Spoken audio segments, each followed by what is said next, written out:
And we should be going now. All right. So I'd like to first introduce Scott Northrup. He is the chair of the new Interdisciplinary Art Design program. He'll be your presenter tonight. We also have joining us Miranda Clark, an adjunct faculty member here at CCS. And they're going to take you through all of the details of the program. I will have the chat open, so if anyone has questions about the program or anything else that comes up, please feel free to send me a message and we'll make sure that we address all questions after the presentation, or if it's something that I can answer easily for you in the chat, then I'll do that as well. All right, Scott, take it away. Okay, thanks, Amber. So I'm loading this up. Can you see that okay? Yeah, okay, great. So as Amber said, I'm Scott Northrup. I am the chair of Interdisciplinary Art and Design. I'm very excited about this new program. This is actually the first time I'm talking about it. So if I get a little, if I start talking fast, it's just because I'm excited, and tell me to slow down if you need me to. Oops. So Interdisciplinary Art and Design was developed for the student who wants to explore theory and practice with disciplines in combination, so 2 or more disciplines. The program aims to provide a quality studio-based art and design education using the resources we already have at CCS, the great programs we already have across the college, with maximum flexibility for the student.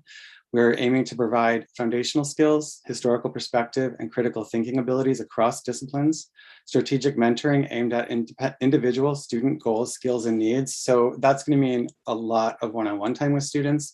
Currently, my own mentoring program in the film program, which I've been running for several years, is I meet with my students regularly. I have some students I meet with every week. So I'm very aware of what everyone is doing, what kind of classes they're looking at, things they're encountering that they want to explore more of. And that's the goal with this program. So I will be doing some of the mentoring for this as well as other faculty. The program will also provide major studios designed to foster innovation through conceptual applied practice. I'll get into that in a minute. And an expeditious path to undergraduate degree completion for students transferring credits to CCS, which would be our first true kind of 2+2 agreement with local colleges, which we haven't had before. Whoops. So, sorry, got ahead of myself. So I wanted to go through each year of the program, since this is the brand new program, and it is a little bit different than our other programs.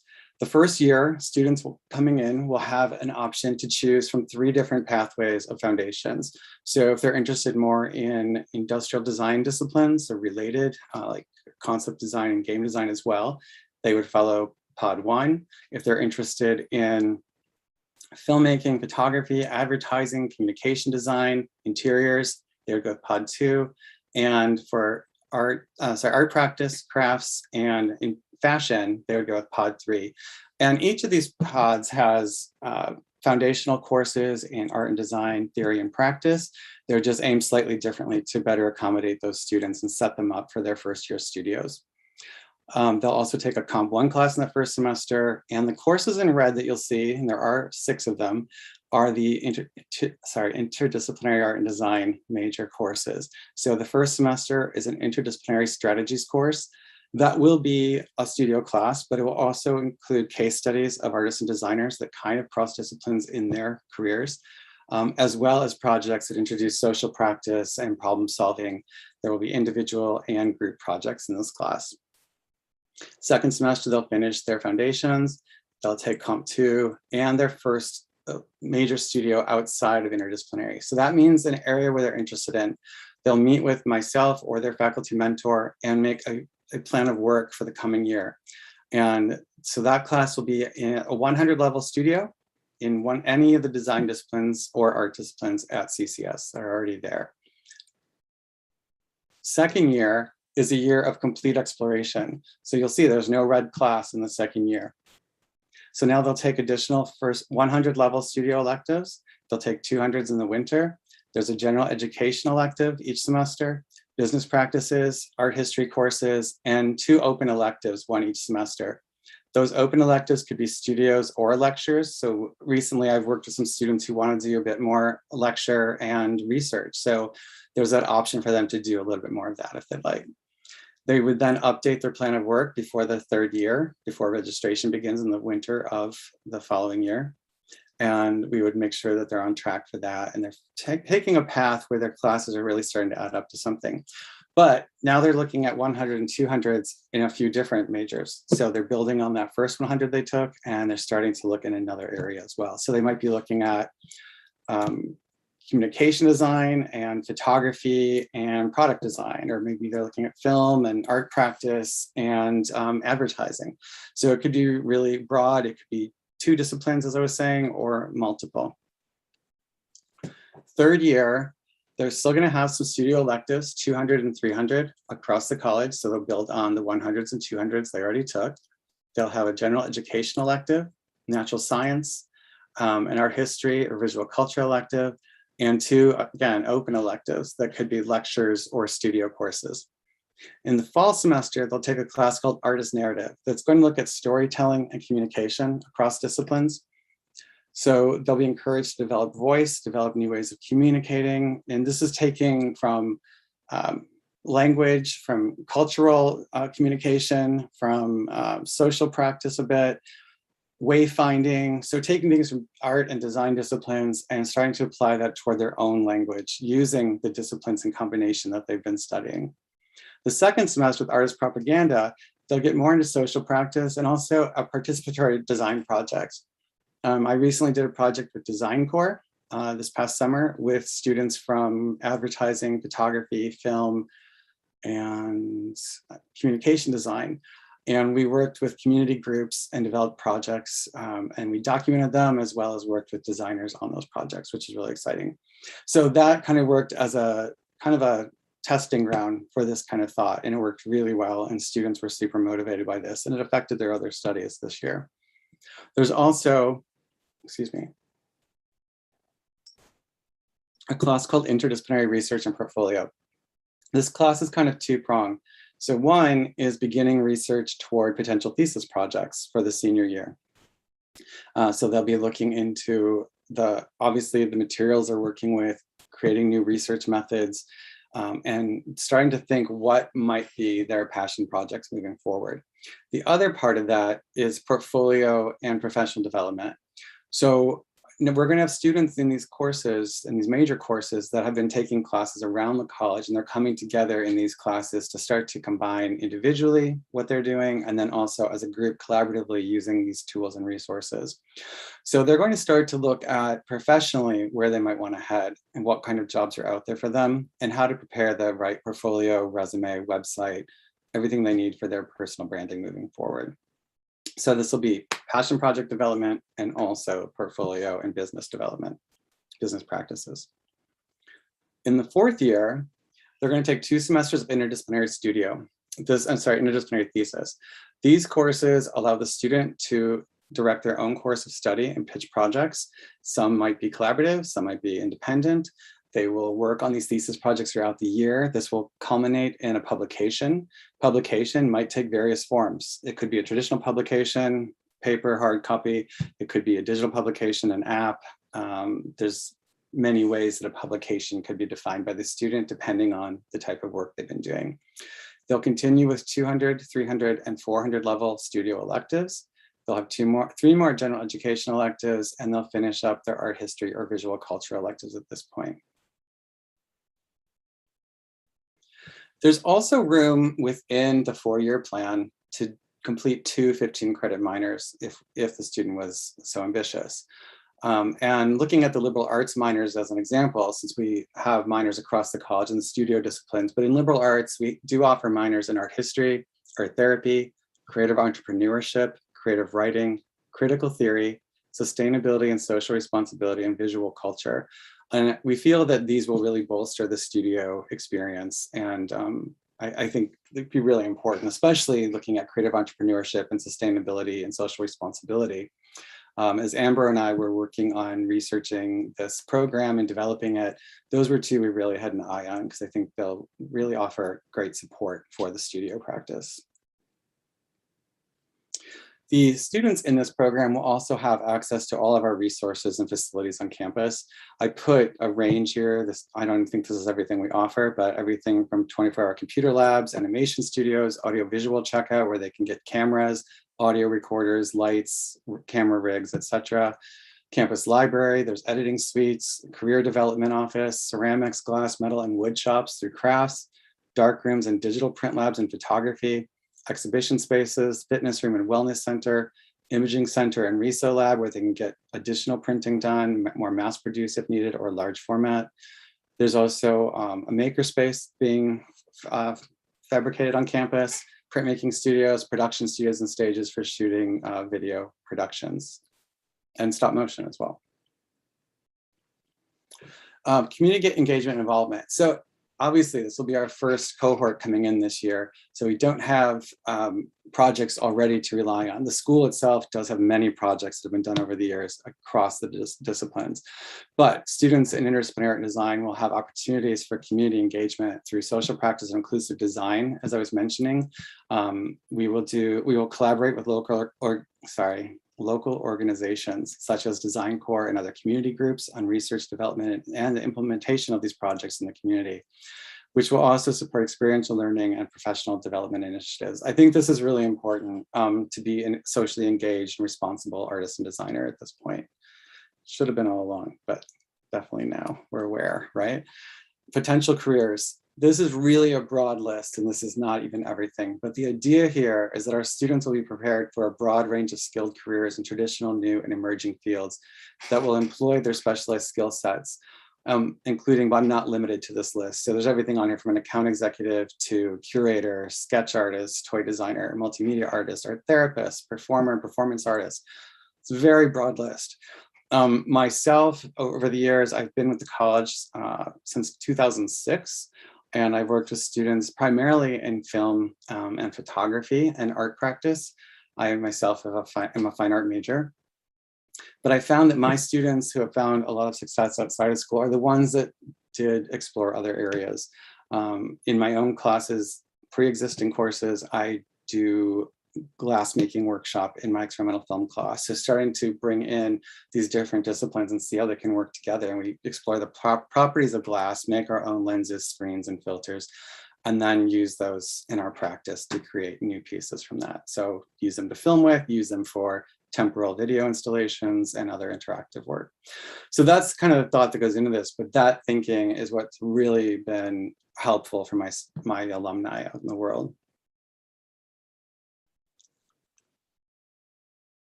Amber or Carla? What's up? Hey, so I am to the financial aid slide. I don't know if you're there. Yes. Can you go over that? Carla, I'll let you go over the details of that. That's all right with you.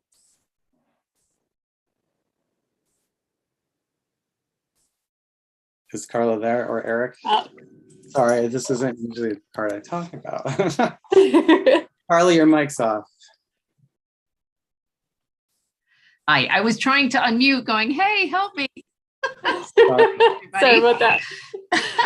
Sorry. So this is just a quick overview of how you would apply to CCS if you are interested, or maybe some of you have already. But we have a very simple application process. It is a free application process. So our online application form is free.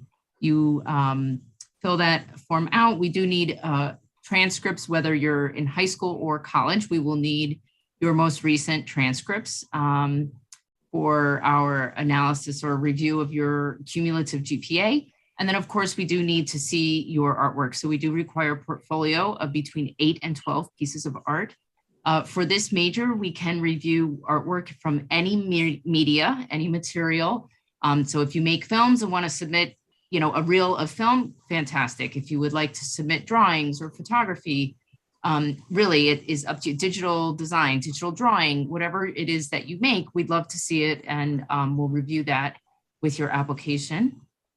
If you are an international student, we will need proof of English language proficiency, but other than that, we do not require any standardized tests as part of our application. We're not even optional. We don't take the test score because historically, when we've done the analysis, the standardized tests do not reflect on a student's potential to succeed in our programs.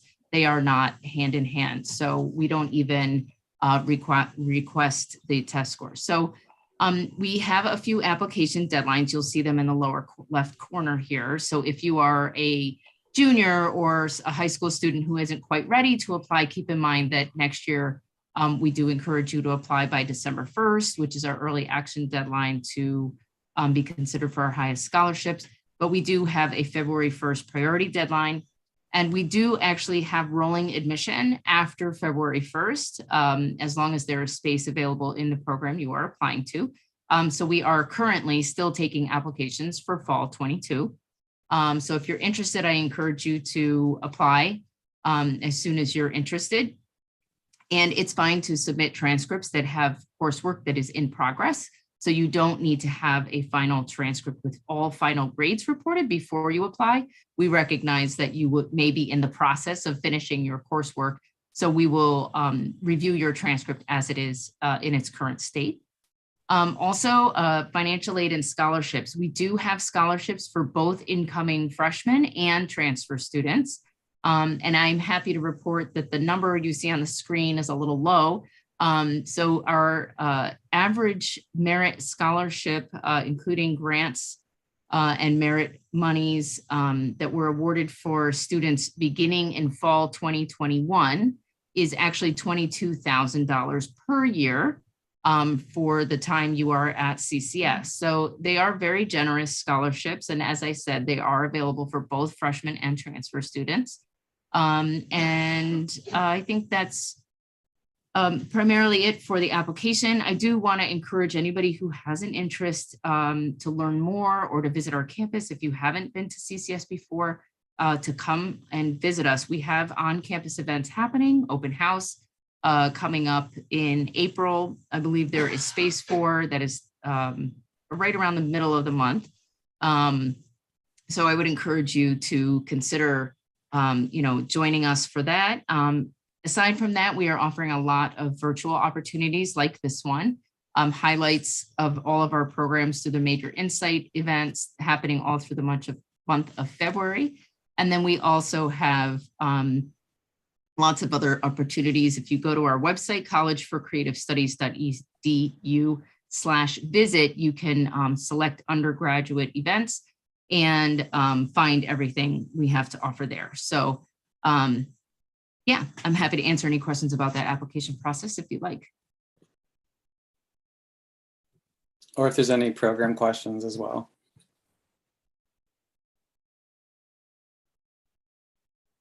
So is there another slide in the presentation, or is this the last? Here we go. There we go.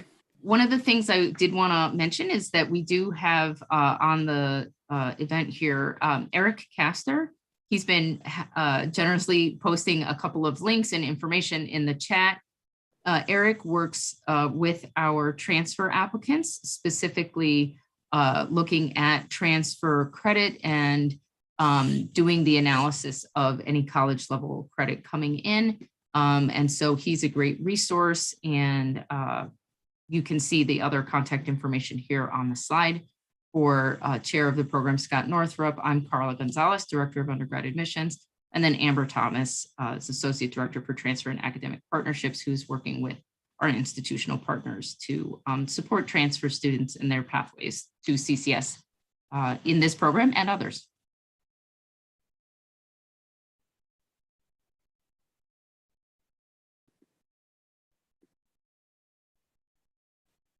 So are there any questions we can answer for you?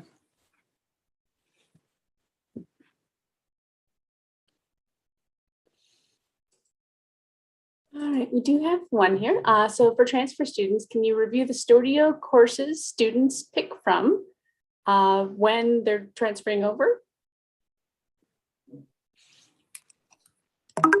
Oops. If I can go back. So we're talking about like third year level, yes? I think it would be more a question for like what kinds of studios can they select from for those kind of like 100 to 400 level. Yeah. 300, 400. Okay. Level. Yeah. So It would depend on what they are transferring in partially, especially if it's transfer student at the second or third year level. So whatever courses they have in terms of foundations or 100 level students, so graphic design. Okay, so if they have an associate's in graphic design, they can look at starting at the 300, 400 level with graphic design courses. And I don't have, do you have the graphic design curriculum grid, Amber? I can bring one up if you want to give me just a moment. Sure, I'll stop sharing my screen. I don't have the full curriculum in front of me for all the classes. It will take me just a second. So it's on Sure, no problem. but my So, desktop is a bit of a labyrinth. Yeah, so in the interdisciplinary courses, that was Vicky's question, right? Correct. Yes. So in interdisciplinary, they would take the artist narrative class their first semester. And that's, as I said, that's based in storytelling and studio practice. They would then take 100, 200, or 300 level studio elective. Depending on their associates, they might go 300, 400. We would look at what they come in with. They would then look at another discipline as well, something else to bolster that. And then there's general education elective and a natural science elective. So that would be their first semester coming in if they were coming in full-time, 15 credits. Okay, and then we've got the curriculum chart for communication design up on the screen. So to give you an idea, third year, they're in intermediate communication design, professional studio practice, interaction. 3, it's an advanced interaction course. There's also some we've taken business practices by that point, but if a student hasn't, they would take business practices then. That could be their elective through liberal arts. And then in the second semester, they would get into intermediate communication perhaps, and then a course in another area, as well as finishing the natural science electives. And then there are also different studio electives within these majors too. So communication design has new ones that are kind of more going towards like data visualization. There are ones that kind of go hand in hand with product design and packaging too. So yeah, I think one of the huge benefits of this program, especially in comparison to maybe like a public university program, is the vast array of studio electives that are available throughout all of the different majors here. So yeah. Oh, sorry. No, go ahead. I was going to say special projects classes do pop up all the time. I just mentioned that project I did with Design Corps last summer, but I'm already working with them on a potential class for next year that would be open to the entire college, bringing together students from different disciplines to do a community-based project. So there's things like that. There's also internship opportunities that might arise, or special projects in other areas where they're looking to bring in students from other departments. Those can always be proposed. Independent studies also, I'd say probably in the next semester and then the senior year, there'd be room for that. So there's also potential for some new classes to pop up. Like for instance, I'm doing probably next year an analog filmmaking class with Super 8, so small gauge filmmaking as an elective. And we focus primarily on digital. So to bring that in, like I've got some students super excited and some super scared, but it's an opportunity to do something that they wouldn't have access to otherwise.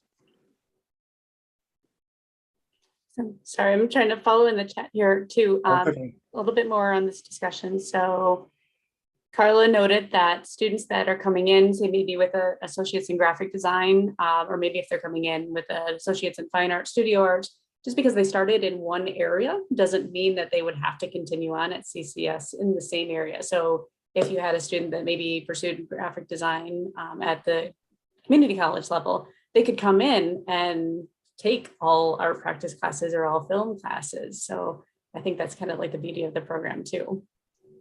And even some other, I mean, it could be a combination of different. Yeah, I'm just throwing a couple out there. Yeah. And then Vicky says on the second year discipline, on the second they would pick in 3 year. Yeah, so they would continue to build on those courses into the upper level classes. Yeah, okay. I think that's what you're asking. And Steve's asking essentially sort of an open slate transfer, correct? Yeah, so off the record, it's sort of choose your own adventure with some strict guidance in helping you get to where you want to go.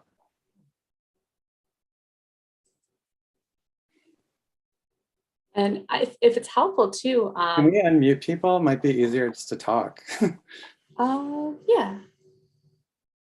Give me one Oh, second. cool. Thanks. So do I, Steve. There we go. That should fix it. So you might be able to unmute yourself and we can talk then. It's easier.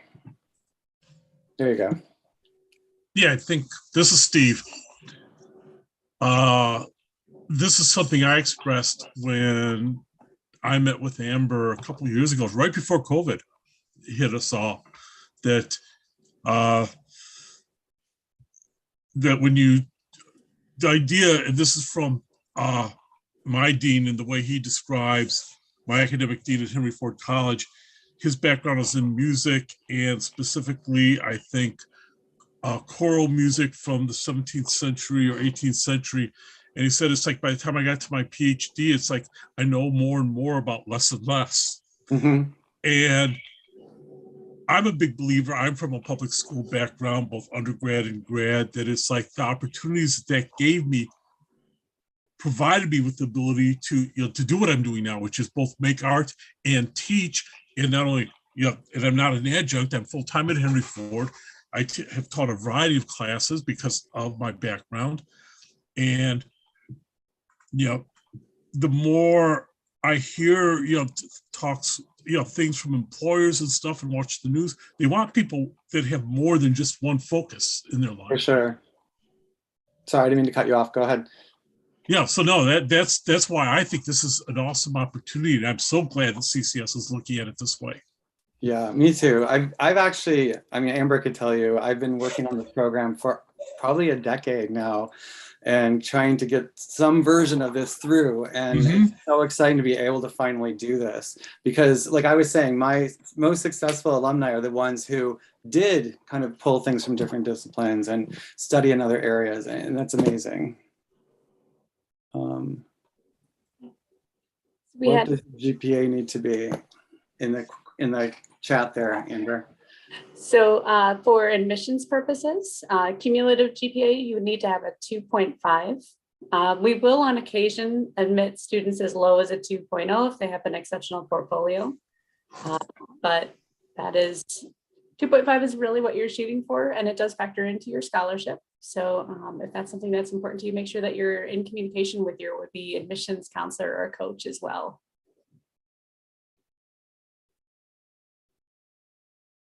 I just noticed Eric's comment about this not necessarily replacing single pathway disciplines.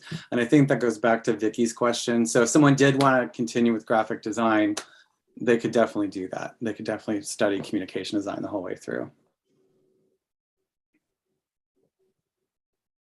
I'm going to put a link to our course catalog in the chat as well. So this is a PDF. So if people were interested too in kind of like getting a full understanding of all the different electives, studio electives that we offer, I think that's really helpful. I love pouring through that book and dreaming about going back to school myself.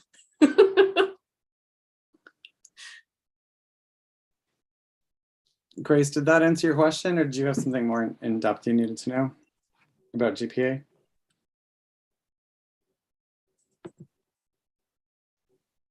And then do we have any other questions from our student guests as well?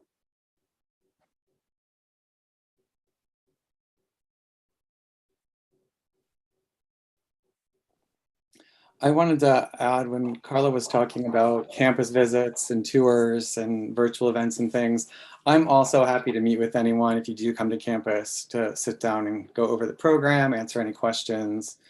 Definitely, I love doing that. I recently, again, finally got to have a student visit a class this week and that was super exciting. So anyone that is around and near campus, please let me know and we can meet up.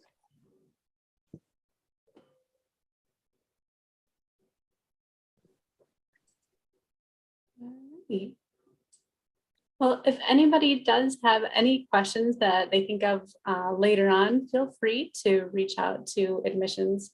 Be happy to help you, get you in touch with Scott as well. But if there are any other questions, I'm going to go ahead and end our recording and give everybody back the rest of their evening. But thank you all so much for joining us. And thank you, Scott. Thank you, Miranda. Thank you, Eric.